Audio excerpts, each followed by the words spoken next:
Hello my dear students. Last video exercise 1 और 2 की थी, जिसमें आपको मैंने concept wise real numbers, rational numbers, irrational numbers and to introduce rationals between rationals and irrational between rationals and its vice versa वो question आपको करवा दिए।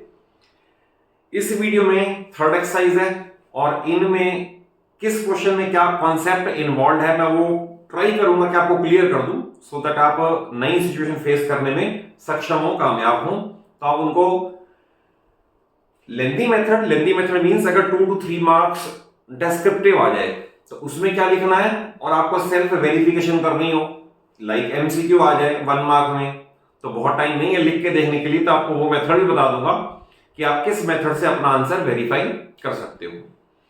तो स्टार्ट करते हैं क्वेश्चन नंबर 1 से। उसमें क्या कॉन्सेप्ट इन्वॉल्व है आप वो समझ लें। क्वेश्चन नंबर 1 में है आपको काइंड ऑफ डेसिमल एक्सपेंशन बतानी है। We are given with 6 cases. Kind of decimal expansion से मीनिंग ये है कि इस p अपॉन q को अगर हम डिवाइड करें तो क्या कहीं रिमाइंडर 0 आएगा या नहीं आएगा, दैट इज टर्मिनेट होगा या नहीं होगा, और अगर होगा तो फिर रिपीट होगा या नहीं होगा, तो ये इस पे बताना है। तो इसके अंदर आपको मैं बता रहा हूं कॉन्सेप्ट इन्वॉल्व क्या है। हमें न्यूमरेटर नहीं देखना, हमें सिर्फ डिनोमिनेटर के प्राइम फैक्टर्स करने हैं। प्राइम फैक्टर्स अगर सारे फैक्टर 2s एंड 5s आ जाएं, 2s एंड 5s, लेटर से सारे 2 आ जाएं, even then it will work. सारे 5 आ जाएं, even then it will work. कुछ 2s और कुछ 5s हो, even then it will work, तो it will be terminating decimal form. Correct. जैसे सपोज मैं अगर केस नंबर 1 करूं, केस नंबर 1 में 36 अपॉन 100, तो आप 100 के फैक्टर करोगे ना, तो 100 के फैक्टर सारे 2s और 5 आएंगे। वैसे ये तो ओरली हो रहा है, 36 अपॉन 100 मींस 0.36 हो रहा है, बट अगर डिनोमिनेटर के फैक्टर्स करोगे तो सारे फैक्टर्स 2s एंड 5s आएंगे, तो आप कहोगे it has terminating decimal expansion. अगर सपोज सेकंड वाला केस ले 1 अपॉन 11, तो any factor other than 2 and 5 will make it non terminating decimal expansion but repeating. Obvious है, अगर रैशनल कह रहे हो तो टर्मिनेट तो नहीं होगा बट रिपीट जरूर हो जाएगा। रिपीट मींस 1.31 31 31 31 रिपीट हो जाएगा। तो ऐसे में आपको मैं जस्ट टू सेव टाइम और आपको मैक्सिमम आउटपुट मिनिमम टाइम में देने के लिए मैं इसे क्वेश्चन कोई भी कर नहीं रहा, आप कर सकते हो। इस कॉन्सेप्ट को समझ लो कि आपने डिनोमिनेटर के फैक्टर्स कर लिए और सारे अगर 2s और 5s हैं तो आपने कहा terminating, otherwise non terminating but repeating, that's all. इसमें एक स्टेप और कई बार क्वेश्चन पूछ लेते हैं कि अगर आप कह रहे हो terminating, then after how many places of decimal it will terminate. तो इसके लिए थ्योरम आपको बता दूं मैं। आपने ये देखना है कि आफ्टर m और n places whichever is higher. जैसे सपोज एक एग्जांपल ले, मान लो मैंने लिया 7 अपॉन 2⁻³ इंटू 5⁻⁴, तो m और n में से जो हायर होगा ना, तो आप इसे कहोगे it will terminate after 4 places of decimal. इनमें से जो हायर हो उतने प्लेसेस के बाद टर्मिनेट हो जाएगा। और अगर कोई फैक्टर अदर देन 2 एंड 5 पड़ा है, लेटर से 3 पड़ा है, 7 पड़ा है, तो आप ये कहोगे टर्मिनेट होगा ही नहीं बट रिपीट हो जाएगा। तो इस तरह के जितने भी क्वेश्चन है I think you will be able to do. Question number 2 में है आपको 1/7 की एक्सपेंशन दे रखी है कि 1/7 अगर हम करें तो 0. यह में दे रखा है 0.142857 142,857 एंड बार। इट मींस ये ब्लॉक रिपीट होता रहेगा, कभी भी रिमाइंडर 0 नहीं होगा। आप इसे डिवाइड करते जाओ तो 1.142857, फिर आगे 142,857, फिर ऐसे 142,857 आता जाएगा। तो क्वेश्चन है बिना डिवाइड किए आप प्रेडिक्ट करो कि 2/7 क्या होगा, देन 3/7 क्या होगा एंड 4/7 क्या होगा। तो देखिए ये पैटर्न बेस्ड क्वेश्चंस हैं। अगर आपका 1/7 का आंसर 0.142857 आ रहा है तो आप इसको 2 से मल्टीप्लाई कर दो। जैसे सपोज मैं इसमें कर दूं 142,857 इंटू 2 कर दूं तो 285714, तो 285,714 ये रिपीट हो जाएगा। अगर सपोज पूछा 3/7 का, अगेन 142,857 मैं इंटू 3 कर दूं तो 428,571, तो 428,571 बार एंड सो ऑन। तो आप इस तरह से बिना डिवीजन के प्रेडिक्ट कर सकते हो कि इसका डेसिमल एक्सपेंशन क्या होगा। मैं फिर रिपीट कर दूं, 1/7 गिवन है, 2/7 will be double of it, इसे 2 से मल्टीप्लाई कर दिया, 3/7 will be triple of it, इसे 3 से मल्टीप्लाई कर दिया, फिर 4 वाले में 4/4 से मल्टीप्लाई कर दें, 5 वाले में 5 से मल्टीप्लाई कर दें, you will get the result without actual division. Next, अब ये बड़ा इंपॉर्टेंट है आपको P/Q में एक्सप्रेस करना। इसमें आप चाहो तो एनसीईआरटी क्वेश्चन कर लो, 0.6 बार है, फिर है 0.47 बार है और 0.001 बार है। तो पहले तो आप समझ लें इसके अंदर कि अगर सपोज डेसिमल के बाद जितने भी प्लेस हैं सब पे बार है तो इसे बोलते हैं pure recurring decimal form. But अगर सपोज कुछ पे है और कुछ पे नहीं है तो इसे बोलते हैं मिक्स्ड रेकरिंग डेसिमल फॉर्म। तो पहले मैं आपको बता दूं, अगर सपोज 2 to 3 मार्क्स में आए, आपको ब्यूटीफुली प्रेजेंट करना है, लिखना है और फुल मार्क्स लेने हैं, तो कैसे करना है फिर आपको वेरीफाई करने का तरीका बता दूंगा। जैसे सपोज लेटर से मैंने क्वेश्चन ले लिया, तो आपने जो भी है उसे आप x मान लो, let x is equal to 3.18 bar. अगर बार 1 प्लेस से है तो 10 से मल्टीप्लाई, 2 प्लेस पे है तो 100 से मल्टीप्लाई, 3 है तो 1000 से मल्टीप्लाई एंड सो ऑन। तो I will write multiplying both side by 100, ये हो जाएगा 100x। इसका मीनिंग था 3.181818 एंड सो ऑन, यही मीनिंग था इसका। 100 से मल्टीप्लाई करके डेसिमल 2 प्लेस शिफ्ट हो जाएगा, ये बन जाएगा 318.18 बार। अब आप इसके नीचे इक्वेशन लिख लो x वाली, x इक्वल टू 3.18 बार और इसे सब्ट्रैक्ट कर दो, यहां आ जाएगा 99x। याद रखना ये पार्ट बार वाला कैंसिल हो जाना चाहिए, हमें सिर्फ ये लेस करना पड़े, it is 315, therefore x is equal to 315/99। और आपसे अगर 3 से फर्दर कैंसिलेशन करना चाहो तो वो भी कर सकते हो। तो इस केस में 315 है तो 315 डिवाइड बाय 3, ये बन जाएगा 105, ये बन जाएगा 33, फर्दर डिवाइड भी हो जाएगा, 105 डिवाइड बाय 3 35 और ये करके 11, तो therefore I can write 3.18 bar is equal to 35/11। आप इसे चाहो तो कैलकुलेटर से वेरीफाई कर लो, 35 डिवाइड बाय 11 तो आप देखेंगे 3.18 ये आ रहा है, ये कंफर्मेशन हो गई। ये था इसका डिस्क्रिप्टिव मेथड, सब्जेक्टिव मेथड। अब इसका अगर एमसीक्यू में आ जाए तो आपने क्या करना है, अब आप समझ लें अच्छी तरह कि प्योर रेकरिंग है ये वाला। प्योर रेकरिंग में आपने क्या करना है, इस फिगर में से 318 में से जो बिना बार वाला है उसे लेस कर देना है, ये आ गया 315, ये बन जाएगा न्यूमरेटर अपॉन जितने प्लेसेस पे बार है। जैसे अगर 1 प्लेस पे होता तो डिनोमिनेटर बनता 9, 2 पे होता तो 99, 3 पे होता तो 999, तो इस केस में 2 पे बार है upon 99, it is the answer. तो ये 315 अपॉन मैंने यहां लिखा था 99, ये डायरेक्ट आ जाएगा। फिर सुन लो क्या बताया मैंने कि अगर प्योर रेकरिंग होगा तो पूरा नंबर आप जितना है ये वाला, यानी ब्लॉक जो ब्लॉक रिपीटेड है वहां तक लिख लें, उसमें से बिना रिपीट वाला लेस कर दें, it will form the numerator. जितने प्लेसेस पे बार है उतने 9 डिनोमिनेटर बना दें, you will get the answer. Clear, ये फर्स्ट स्टेप हो गया अगर प्योर रेकरिंग डेसिमल है तो। अब देखिए मिक्स का क्या करना है, उसका ये है, we will start x is equal to 18.315 bar. अब बार इन दो पे इस पे नहीं है तो इसे या तो बोलते हैं पार्शियल बार या बोलते हैं मिक्स्ड रेकरिंग डेसिमल फॉर्म। अब इस केस में पहले आपने मल्टीप्लाई करना है ऐसी फिगर से सो दैट डेसिमल यहां आ जाए, फिर मल्टीप्लाई करना है ऐसे से कि डेसिमल इसको बार को पार कर जाए, यानी एक बार बार से पहले, फिर एक बार और बार के बाद। जैसे मुझे यहां से यहां पहुंचना है तो I will right multiply both side bye 10, तो 10x इज इक्वल टू 183.15 बार।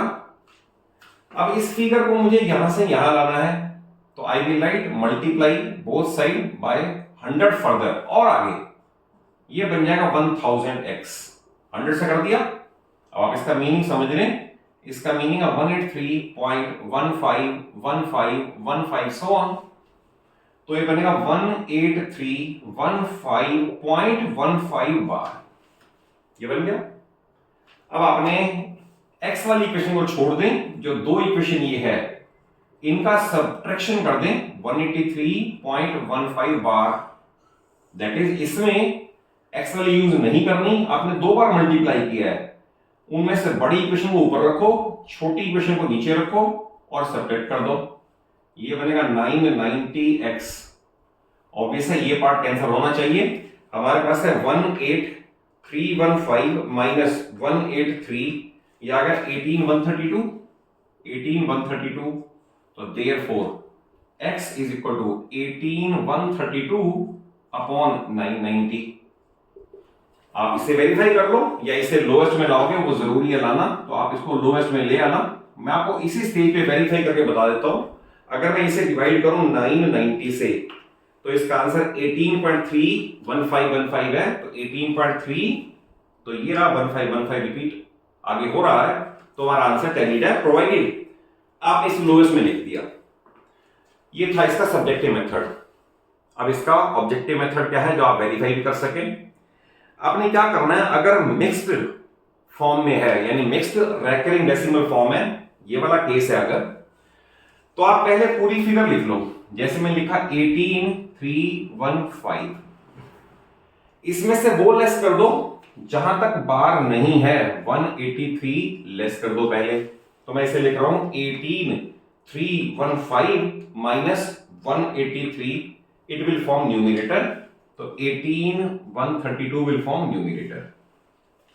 अब डिनोमिनेटर क्या बनना है, अब ये ध्यान से सुन लो, जितने प्लेस पे बार है उतने 9 और जितने पे नहीं है उतने जीरोज डिनोमिनेटर बना दो। जैसे इस केस में 2 पे बार था, तो 2 पे बार मींस 2 बार 99, 1 पे नहीं था तो जीरो, अगर सपोज 2 पे नहीं होता तो उसके 2 जीरो लगा देते, तो 18132 अपॉन 990, ये फिर मैच कर गया। मैं रिपीट कर देता हूं, अगर मिक्स्ड रेकरिंग डेसिमल हो तो पूरी फिगर में से, यानी जहां तक रिपीट वाला ब्लॉक था उसमें से लेस कर दो, जहां तक ब्लॉक नहीं था 183 पूरा करके लेस कर दो। इसके बाद डिनोमिनेटर क्या बनाना है, डिनोमिनेटर जितने पे बार था, 1 प्लेस 2 प्लेस और 3 प्लेस, लेट अस से 3 प्लेस पे बार होता तो 999 लिखते, और 1 प्लेस पे नहीं होता तो 0 और लगा देते, तो number of 9 equal to repeated block और number of zeros equal to not repeated block. तो उस तरह से डिनोमिनेटर बना दोगे तो ये will get the answer in quick form, यानी आपको 1 मार्क में ये क्वेश्चन पूरा आपको ठीक मिल जाएगा। तो ऐसे क्वेश्चन आप कोई भी प्रैक्टिस करो, मैंने आपको सब्जेक्टिव और इसका ऑब्जेक्टिव दोनों मेथड बता दिए और आपके क्वेश्चन सारे अटेम्प्ट हो जाएंगे।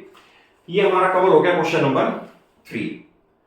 क्वेश्चन नंबर 4 है 0.99 बार को P अपन Q में लिखना है और फिर बताना है कि इसके अंदर सरप्राइजिंग रिजल्ट क्यों है। हमारे पास है 0.999 यानी 0.9 बार, तो इस केस में 0.9 बार को आप x मानोगे, 10 से मल्टीप्लाई करोगे, 10x इक्वल टू 9.9 बार आ जाएगा। इसके नीचे लिखोगे x equal to 0.9 bar, less करोगे 9x is equal to 9, x equal to 1, तो हमारे पास x 0.9 बार था, हमारे पास आ गया x इक्वल टू 1। तो क्वेश्चन है इस रिजल्ट के कॉन्ट्राडिक्टरी बात को अपने टीचर से, अपने स्टूडेंट से, अपने कोलीग से डिस्कस करो और क्या रिजल्ट है, क्यों है ऐसा। तो इसमें हम ये लिखेंगे कि ये जो 0.9 बार है ना, यहां से लेकर और अगला नंबर है 1 के बीच में कोई भी नंबर लाइन नहीं करता। 0.9 बार का मीनिंग है 0.99999 अप टू इंफिनिटी, और उसमें आप जब 0.00001 ऐड करोगे वो जाके 1 तो हो ही जाएगा। तो we say result is justified because there is no any number between 0.9 bar and 1, hence the result.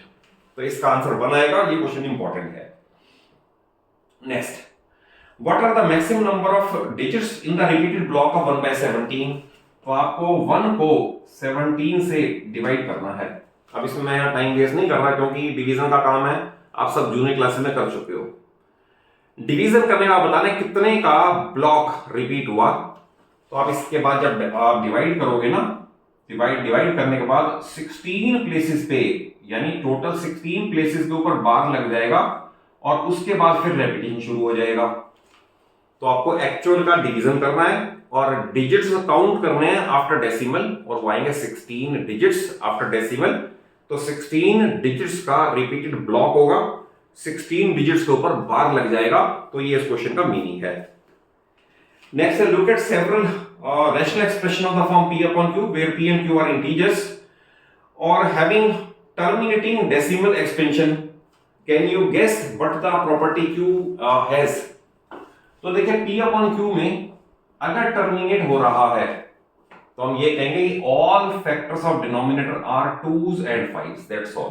Question है p upon q, कोई सा एग्जांपल ले और वो टर्मिनेटिंग हो तो आपको बताना है कि q की क्या विशेष बात है, क्या प्रॉपर्टी है। तो we will write if it is a terminating then all factors of denominator that is q are 2s and 5। आप एक नहीं 1000 एग्जांपल क्रिएट कर लो, आप कुछ भी लिख लो न्यूमिनेटर और कुछ भी लिख लो डिनोमिनेटर कर लो फैक्टराइज। अगर इस फॉर्म में आएगा तो टर्मिनेटिंग, नहीं तो नॉन टर्मिनेटिंग। तो आपको एग्जांपल अपने आप क्रिएट करने हैं, बट आपको मैंने कॉन्सेप्ट समझा दिया इसमें क्या इन्वॉल्व होगा। ठीक है, नेक्स्ट है, right 3 numbers whose decimal expansions are non terminating non repeating. तो याद रखना नॉन टर्मिनेटिंग नॉन रिपीटिंग, तो ये क्या होते हैं, इर्रेशनल नंबर्स। तो इसमें आप चाहो तो आंसर में √2, √3, √5 ये लिख सकते हो, बिकॉज ये वो नंबर है कि इनमें इनका decimal form non terminating non repeating है। बट आप इसे इस फॉर्म में भी लिख सकते हो 1.10, 100, 100, सो ऑन। तो decimal form non terminating non repeating.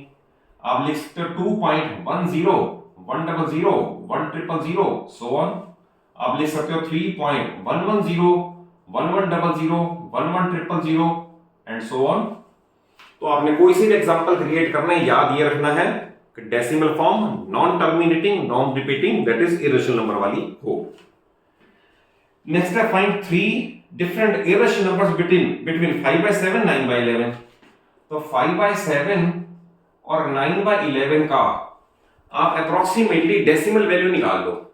जैसे सपोज 5/7 है, 5 डिवाइड बाय, मैं ऐसे लिख दूं 5 डिवाइड बाय 7, तो ये 0.71 अप्रॉक्स, 0.714 अप्रॉक्स। और 9/11 करोगे, 9 डिवाइड बाय 11, ये आ रहा है 0.818, 0.818 समथिंग। अब क्वेश्चन क्या है हमारा, ये क्वेश्चन ये है, insert 5 irrational number between this and this. तो इन दोनों में इर्रेशनल मींस इससे बड़े इससे छोटे और टर्मिनेट ना हो, तो I can create as 0.720, 7200, 7200 dot dot dot. तो देखिए ये 7 1 से बड़ा है बट 8 1 से छोटा है और टर्मिनेट भी नहीं हो रहा। You can write it as 0.721, 7211, 7211 dot dot dot. आप ऐसा भी लिख सकते हो 0.80, 800, 8000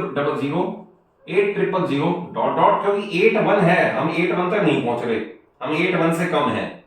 आप 73, 74, 75, 76 किसी भी तरह का नंबर बीच में बना लें, बट इंपॉर्टेंट ये है कि उसमें लास्ट पे टेल जरूर लगा देना, ये ताकि ये क्लियर हो जाए कि टर्मिनेट नहीं हो रहा और रिपीटेड ब्लॉक भी ना आए। तो you can create hundreds of examples. Next है, classify the following as rationals और इरेशनल्स। तो देखिए आपने अगर रेडिकल साइन है तो आपने सिर्फ ये देखना है क्या ये परफेक्ट स्क्वायर है या नहीं। तो 23 परफेक्ट स्क्वायर नहीं है तो इसका आंसर आएगा इट इज इरेशनल। देन है 225 रूट, तो 225 root is 15 square the root, और square and square root cancel each other, तो therefore it is rational. 225 is rational, 225 root is rational. Next है 0.3796, तो 0.3796 ये टर्मिनेटिंग डेसिमल फॉर्म है, अगर टर्मिनेटिंग है तो therefore it is rational. Next 7.478478, तो ये 478 का रिपीटेड ब्लॉक है हमारे पास है क्वेश्चन 7.478, ये नॉन टर्मिनेटिंग बट रिपीटिंग है, तो इसका मतलब ये भी रैशनल है। और लास्ट पे 10 100 1000 वो इस पैटर्न का है, और वो क्या होता है, इरेशनल होता है। तो ये बड़ी सिंपल एक्सरसाइज है, बट ये ना समझना कि सारी एनसीईआरटी करनी है हमने, हमें बहुत कुछ करना है। आप ये जर्नी मेरे साथ करते रहो 9th की पूरे मैथ्स की, और इसके अभी थोड़े दिनों में फिजिक्स और केमिस्ट्री भी स्टार्ट करने जा रहा हूं, क्योंकि वेरी यूजुअली क्लासेस 1 अप्रैल से स्टार्ट होती है, तो अभी मैंने सिलेबस की स्पीड कम रखी हुई है। अदरवाइज आपको आर.डी. शर्मा से और आर.एस. अग्रवाल से जितने क्वेश्चन मोस्ट इंपॉर्टेंट हैं, जो रिपीटली बार बार आपके स्कूल में, यूटीज में, हाफ ईयरली में आते हैं, वो सारे मैं कवर कर दूंगा। बट अभी फॉर द टाइमिंग आप एनसीईआरटी को आराम से समझ लें, क्वेश्चंस करके देख लें। अगर किसी भी क्वेश्चन में, किसी भी टॉपिक में कोई डाउट रहता है, तो आप कमेंट बॉक्स में जाके जरूर पूछ लें, I will certainly reply for that. और आई विश कि आप नॉलेज वाइज तो स्ट्रेंथ गेन कर लें, और मार्क्स तो अपने आप आ ही जाएंगे, क्योंकि ultimately knowledge is life, knowledge is future. तो आप पहले नॉलेज गेन कर लें, क्वेश्चन तो आप अपने आप अटेम्प्ट कर लोगे। तो मैंने जल्दी में आपको एक एक्सरसाइज कंप्लीट करवा दी है, और अगर कॉन्सेप्चुअली समझ आया हो, वीडियो अच्छी लगे, तो जरूर एक अच्छा सा लाइक दे देना। अपने सभी फ्रेंड्स को, सभी क्लासमेट्स को वीडियो जरूर शेयर कर लो, एंड चैनल सरोजा क्लासेस को सब्सक्राइब कर लो, सो दैट आपको पूरी 9th और 10th की फिजिक्स, केमिस्ट्री, मैथ्स मेरे चैनल पे इजिली, स्मूथली अवेलेबल हो जाए, और आप लाइफ में बहुत अच्छा स्कोर कर सके। Thank you for watching the video.